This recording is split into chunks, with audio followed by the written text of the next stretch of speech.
Assalamualaikum warahmatullahi wabarakatuh. Anak-anakku kelas 9A dan 9B, kali ini kita bertemu lagi pada mata pelajaran fikih. Seperti biasa, marilah kita bersama-sama membaca basmalah terlebih dahulu. Bismillahirrahmanirrahim. Terima kasih, langsung saja. Kita masih di bab 2 ya, pada pertemuan ke-6 ini di bab 2 setelah kemarin kita mempelajari tentang pengertian jual beli, kemudian syarat dan rukunnya.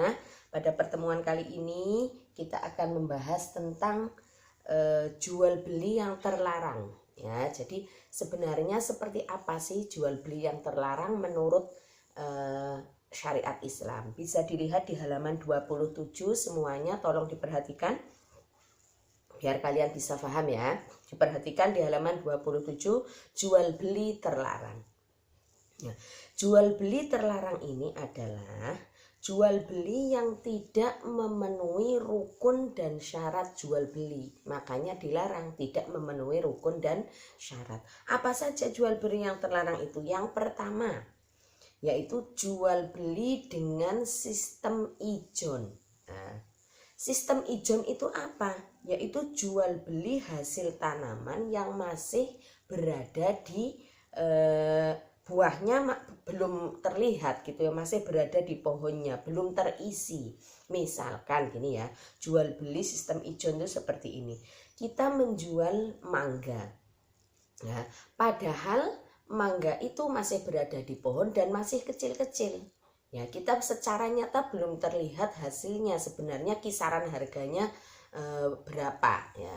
Jadi tidak boleh menjual buah yang masih di dalam pohonnya dan belum besar ya, masih kecil, belum ada isinya, buahnya belum terlihat, maka itu hukumnya dilarang oleh syariat Islam. Itu namanya jual beli sistem ijon. Di sini dijelaskan di dalam hadis Nabi, An Ibnu Umar nahan nabiyya an bai'i tsamari hatta yabdu sholahuha. Ya, Nabi melarang jual beli buah sehingga nyata baiknya buah tersebut. Jadi jual beli yang sah itu adalah jual beli ketika kita menjual sesuatu yang ada di pohon tetapi buahnya sudah jelas terlihat, sudah bisa dimanfaatkan. Jadi sudah besar, mangganya sudah terlihat besar, baru boleh dijual. Itu namanya jual beli sistem ijon. Kemudian yang kedua, jual beli barang haram. Ini sudah jelas ya. Jadi barang-barang yang haram ketika kita jual belikan itu tidak boleh, seperti minuman keras, kemudian bangkai, darah, daging babi, itu tidak boleh ya. Kemudian yang ketiga, jual beli sperma hewan. Ini juga tidak diperbolehkan ya. Jadi jual beli ya, sperma hewan itu tidak boleh. Kenapa? Ya karena kita tidak tahu ya, di sini kadarnya berapa ya, kemudian sesuatu yang kita jual belikan itu tidak dapat diterima wujudnya ya, jadi tidak boleh. Di sini naha Rasulullah Shallallahu Alaihi Wasallam an bai'i fadlil ma'i. Rasulullah telah melarang jual beli kelebihan air atau sperma hewan, itu tidak boleh ya, karena takarannya tidak diketahui, tidak boleh.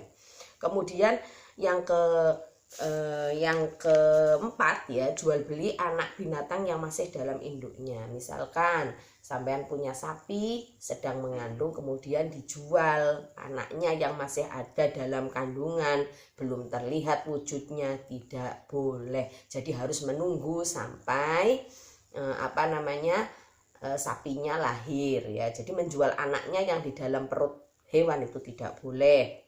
Kemudian jual beli barang yang belum dimiliki ya. Jadi barang yang belum diserah terimakan, misalkan sampean membeli baju itu masih dipegang oleh si penjual, sampean belum menerima barangnya, kemudian sampean jual lagi ke orang lain, itu tidak boleh karena barang itu belum dimiliki, belum ada serah terima antara penjual pertama dan yang tadi ya, pembeli yang pertama. Jadi tidak boleh, harus diterima dulu, sudah tahu barangnya sampai jual lagi tidak apa-apa.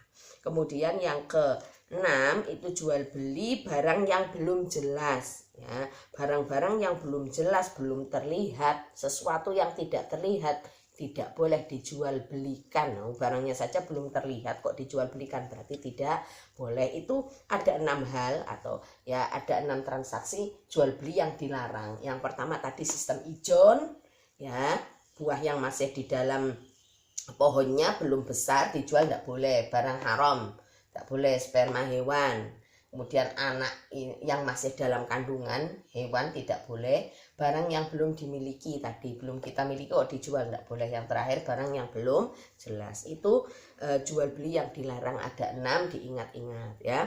Kemudian ada juga jual beli yang sah. Jadi jual belinya sah tetapi dilarang oleh agama ya. Jual belinya sah, memenuhi syarat rukun, tetapi dilarang. Yaitu apa saja? Di sini ada 6 juga. Yang pertama yaitu jual beli pada saat khutbah dan sholat Jumat. Ya, ini berlaku tentunya bagi laki-laki, karena pada saat hari Jumat, waktu sholat Jumat, seorang laki-laki diwajibkan melakukan sholat Jumat. Ketika melakukan transaksi pada saat itu, berarti itu hukumnya dilarang, sah tetapi dilarang. Karena kita tahu bahwa di dalam surat Al-Jumu'ah Allah jelas-jelas ya telah berfirman di situ, ya ayyuhalladzina amanu idza nudiya lis-sholati min yaumil jum'ati fas'au ila dzikrillah wa dzarul bai'. Jadi ketika hari Jumat ya, di sini apabila hai orang yang beriman, apabila diserukan untuk melakukan sholat maka bersegeralah mengingat Allah dan tinggalkan jual beli. Paham ya? Kemudian yang kedua, jual beli yang sah tetapi dilarang yaitu jual beli dengan menghadang jalan sebelum sampai ke pasar. Gini ya. Jadi ketika ada orang mau ke pasar, padahal si penjual ini belum tahu harga pasar. Kemudian dengan sengaja si pembeli ini sudah tahu, oh padahal hari ini harga misalkan harga cabai naik. Dia sengaja menghadang orang yang mau berjualan ke pasar di tengah jalan. Dia membeli dengan harga yang lebih rendah pada harga yang sebenarnya. Misalkan kita sudah tahu bahwa hari ini cabai naik 1 kilonya 20.000. Kemudian di jalan dia menghadang dengan sengaja meminta harga yang lebih murah karena tahu si penjual ini misalkan belum tahu harga sebenarnya. Itu tidak boleh. Jadi terjadi kecurangan, tidak boleh ya. Kemudian yang ketiga itu jual beli dengan niat menimbun barang. Nah, ini banyak sekali terjadi di tengah-tengah masyarakat. Ya, jadi sudah tahu harga beras lagi mahal, dia menimbun, membeli dengan jumlah banyak kemudian ditimbun dengan tujuan agar dia memperoleh keuntungan yang banyak. Ini tidak boleh, membeli barang dengan niat untuk menimbun. Kemudian yang keempat itu jual beli dengan cara mengurangi timbangan. Ini juga banyak orang yang mempraktekkan seperti itu. Jadi menaruh sesuatu di timbangan agar timbangannya itu tidak sesuai ya. Menjual barang ini harganya ini beratnya 1 kilo. Ternyata setelah ditimbang tidak ada 1 kilo kurang. Itu namanya menjual barang dengan mengurangi timbangan. Itu tidak boleh. Yang kelima, dengan cara mengecoh. Ini juga tidak boleh. Dengan cara mengecoh itu gimana? Sampean membawa misalkan cabai lah 1 karung ya. Kemudian yang bawah itu ternyata cabai yang jelek-jelek yang sudah mau busuk, yang di atas yang bagus-bagus. Mengecoh. Nah, ketika dijual orang kan tidak mungkin melihat ke bawahnya, cuma dilihat atasnya, ternyata bawahnya adalah barang yang sudah tidak layak untuk dijual. Itu tidak boleh. Mengecoh ya, yang bagus ditaruh atas, yang jelek di bawah, tidak boleh. Dan yang terakhir jual beli barang yang masih dalam tawaran orang lain. Ketika ada 2 orang yang sedang melakukan tawar-menawar, kemudian kita datang dengan tiba-tiba saya beli ini dengan harga yang lebih mahal misalkan. Tidak boleh. Jadi ketika ada orang yang sedang melakukan transaksi tawar-menawar, kita tunggu. Kalau memang kita suka barangnya, kita tunggu sampai mereka selesai.